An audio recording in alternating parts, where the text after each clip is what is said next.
ওই জন্য পরিবারকে আমাদেরকে ভাবতে হবে যে আমাদের ব্যাকগ্রাউন্ডে মানে পিছনের দিকেও কেউ আমাদের আশা নিয়ে বাড়িতে আছে, তারা আমার উপরে আশা নিয়ে আছে। ওই জন্য রাস্তাঘাটে চলাফেরা করতে গেলে তখন যে যাচ্ছে নিজেকে প্লাস যে আসছে, এটা ভাববেন না যে আসছে মানে এই টাইপের আসছে ওর কেউ নেই, না যে আসছে তারও আছে ব্যাকগ্রাউন্ড, আমি যে চালিয়ে যাচ্ছি আমারও আছে ব্যাকগ্রাউন্ড।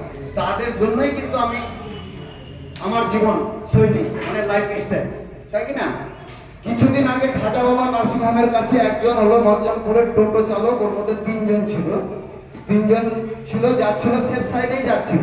দেখেন কতটা অনীহা বোধ, কতটা কেয়ারলেস বোধ ড্রাইভারের হাতে জীবন মরণ আছে। কিন্তু ও যদি চায় আমি 5 মিনিটে খুব কত কিলোমিটার অতিক্রম করবো, 10 কিলোমিটার, 10 কিলোমিটার ধরলাম, 5 কিলোমিটার ধরলাম, 10 কিলোমিটার 5 মিনিটে যাবো। যদি কোনো দুর্ঘটনা হয়ে যায় তাহলে আমাকে মাসের মাস সাফার করতে হবে, পুলিশের এখতিয়ারে যেতে হবে, কেসের মাধ্যমে যেতে হবে। তাহলে আমার ওই তারা ভাড়া করে লাভ হলো?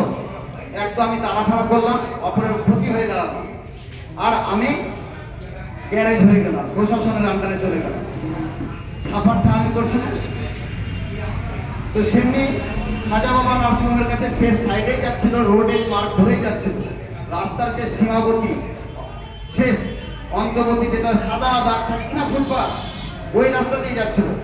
ডাম্পার আসলো এই দিক থেকে মালদার দিকে যাচ্ছিল, ভাবলই না, একবারে ডান দিকে টোটোর ডান দিকে ধাক্কা দিয়ে একবারে চলে গেল টোটোওয়ালা। বাস কিছুক্ষণ পরে 8:30টার সময় মারা গেল টোটোওয়ালা মালদা হসপিটাল।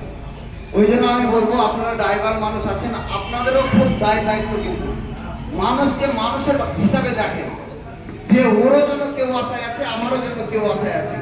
কেউ যদি আসছে ওর জন্য একটু স্লো যদি করে নেন তো কি যায় আসে? কোনো তো যায় আসে না। সামান্য লেট হবেন, আপনাকে আপনার যে যে মালিক আছে, যে কোম্পানির আন্ডারে থাকছেন, সে একটু হয়তো কথা শোনাবে, আপনাকে মেরে তো ফেলবে না, কিন্তু আপনার হাতে তো কারো জীবন সেভ হয়ে গেল, হলো না? এটা তো উপরওয়ালা দেখছে তো, ক্লিয়ার বলছি তো এই জিনিসটা। বেশিরভাগ গাড়ি চলছে ডাম্পারদের ক্ষেত্রে বেশি দেখছি, যদি ডাম্পার কারো থেকে থাকে বেশি ক্ষেত্রে দেখছি ইন্স্যুরেন্স ফেল। কেন ইন্স্যুরেন্স ফেল রাখছে? ইন্স্যুরেন্স থাকতে গেলে যে যে আপনার গাড়িতে ক্ষতিগ্রস্ত হচ্ছে তার পাশে থাকবে ইন্স্যুরেন্স, প্লাস আপনার পাশে থাকবে ইন্স্যুরেন্স। আপনি একবারে আধারে চলে যাবেন না, যে ইন্স্যুরেন্স নেই আপনি পর্দায় একদিন হয়ে ঠিক হচ্ছেন, মানে অপরাধী হয়ে গণ্য হচ্ছেন, সেটা করবে না, হবে না। সেই জিনিসগুলো মাথায় রাখবেন। গাড়িটাকে বারো করার আগে আর ঢোকার আগে, বারো করার আগে, রেস্টে যাবার পর চেক করবেন গাড়ি। আরেকটা কথা বলছি, রাত্রেবেলা মানুষ আজকাল তো টাইমের উপরে চলে না, সব তো টাইমের গতিতে চলে, যে আমাকে এই টাইমে গাড়ি পৌঁছাতেই হবে, মাল পৌঁছাতেই হবে।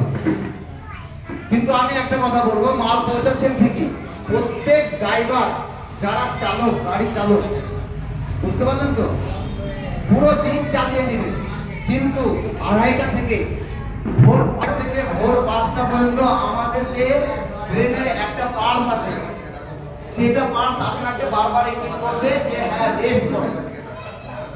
রেস্ট করার জন্য আকৃষ্ট করে। আপনি গাড়ি চালিয়ে যান, আপনি যতই চেষ্টা করেন আপনার ঝুঁকি আসবেই।